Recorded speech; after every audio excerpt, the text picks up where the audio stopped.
Hello students, class 9th में हमारा जो चैप्टर आज स्टार्ट होना है वो है चतुर्भुज, जो कि आपके एनसीईआरटी में चैप्टर नंबर 8 है। तो चतुर्भुज जिसको क्वाड्रिलेटरल भी कहते हैं। तो क्वाड्री का मतलब होता है 4 और लेटरल का मतलब होता है साइड। हिंदी में कहें तो यह है चतुर्भुज। चतुर का मतलब यहाँ 4, भुज का मतलब भुजा। तो हमारे पास ये 4 भुजाओं वाला एक बंद वक्र दिखाई दे रहा होगा आपको। ये जो चीज़ आपको दिखाई दे रही है, एक आकृति जिसके पास 4 भुजाएं हैं। एक भुजा का नाम है AB, दूसरी भुजा का नाम है BC, तीसरी भुजा का नाम है CD और चौथी भुजा का नाम है AD। तो इस तरह की जो बंद आकृति होती हैं, इनको हम क्या कहते हैं? चतुर्भुज।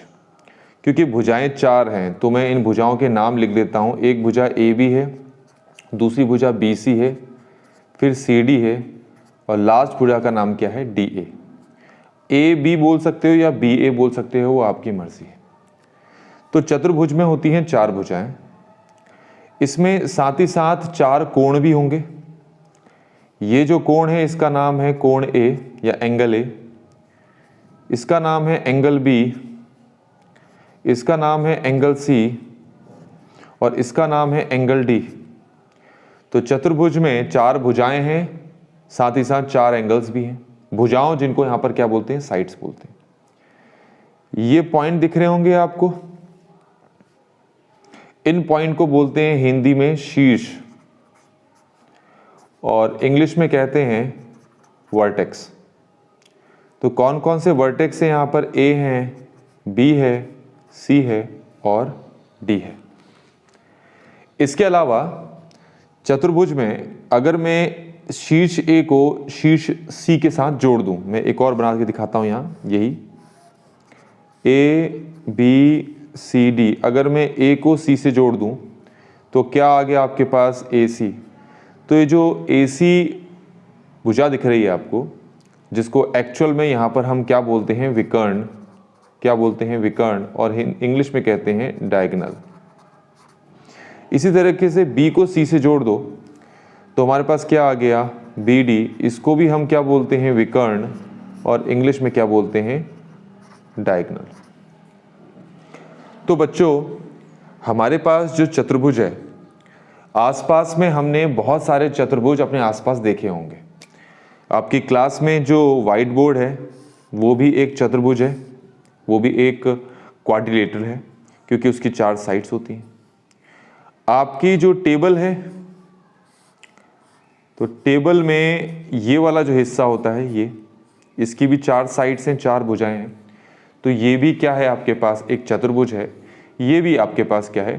क्वाड्रिलेटरल है।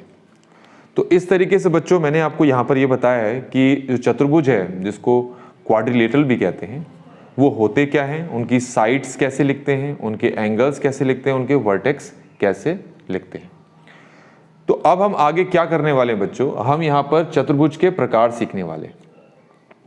लेकिन चतुर्भुज के प्रकार सीखने से पहले आपको एक चीज और पता होनी चाहिए कि ये जो चतुर्भुज है जिसका नाम है ABCD, मैं फिर से बना दिया, इसमें कोण के नाम क्या क्या है? A है, B है, C है और ये D है।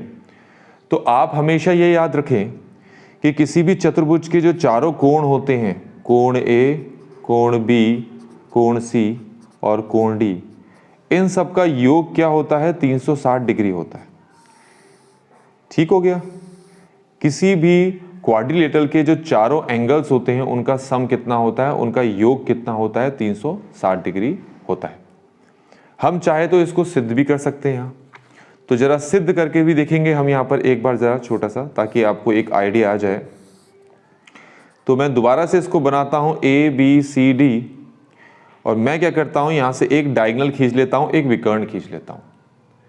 मैं इसको सिद्ध करके दिखाना चाह रहा हूँ कि किसी भी क्वाड्रिलेटरल, किसी भी चतुर्भुज के चारों कोणों का योग, चारों एंगल्स का जो सम है वो कितना होता है? 360 डिग्री होता है।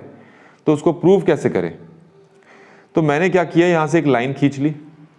लाइन खींचने के बाद अब आपको क्या दिख गया यहाँ पर बच्चों? 2 ट्रायंगल्स दिख गए आपको। इस ट्रायंगल में ये नाम देते हैं एंगल 1, इसको नाम दे देते हैं एंगल 2 और इसका नाम क्या है एंगल बी। तो angle 1 plus angle 2 plus angle B किसके बराबर होगा? 180 के बराबर होगा, क्योंकि किसी भी ट्रायंगल में तीनों कोणों का जोड़ एक हमेशा कितना होता है? 180 डिग्री होता है। ये भी बच्चों आपको ट्रायंगल दिख रहा होगा, ये भी आपको एक त्रिभुज दिख रहा होगा। इसमें इसका नाम 3 रख लेते हैं, इसका नाम 4 रख लेते हैं और इसका नाम क्या है? डी। तो इस वाले ट्रायंगल में भी 3 एंगल्स हैं, तो तीनों का जो जोड़ है वो भी कितना होगा? 180 ही होगा। अब आपको ये पहली इक्वेशन ये दिख गई है और दूसरी इक्वेशन ये दिख गई है।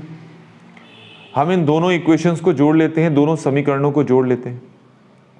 तो जोड़ते हैं तो क्या करूंगा? Angle 1 plus angle 3, angle 2 plus angle 4, angle B plus angle D equal to है यहाँ पर 180 प्लस 180 कितना हो गया बच्चों? 360 हो गया। अब बच्चों आप देख सकते हो कि angle 1 plus angle 3, angle 1 plus angle 3, तो ये पूरा का पूरा एंगल है और इस पूरे के पूरे एंगल का नाम क्या है? Angle A. तो मैं इसकी जगह एंगल ए रख लेता हूं। ऐसे ही एंगल 2 प्लस एंगल 4 देखिए कहां पर है? ये रहा एंगल 2 प्लस एंगल 4। इन दोनों का सम कितना है? एंगल 2 प्लस एंगल 4, इसका सम कितना हो जाएगा बेटा? Angle C. तो 4 और 2 को जोड़ोगे तो ये पूरा का पूरा एंगल आएगा। तो एंगल 2 प्लस एंगल 4 की जगह हम क्या रख लेंगे? सी, और साथ में हम इनको भी रख लेते हैं एंगल बी और एंगल डी, और यहाँ पर हमारे पास कितना है? 360। तो इस तरीके से बच्चों हमने यहाँ पर क्या चीज़ सिद्ध की है ये आपको पता होनी चाहिए। हमने ये सिद्ध किया है कि चतुर्भुज का कोण योग गुण। तो इस वीडियो में बच्चों हमने चतुर्भुज के इस बारे में सीखा कि चतुर्भुज होते क्या हैं, और साथ ही साथ हमने ये सीखा कि किसी भी चतुर्भुज के जो चारों कोणों का योग है वो हमेशा कितना होता है? 360 डिग्री, और मैंने साथ ही आपको ये प्रूफ करके दिखा दिया। आई होप कि आपको ये सारी चीज़ें समझ में आ गई होंगी। Thanks for watching.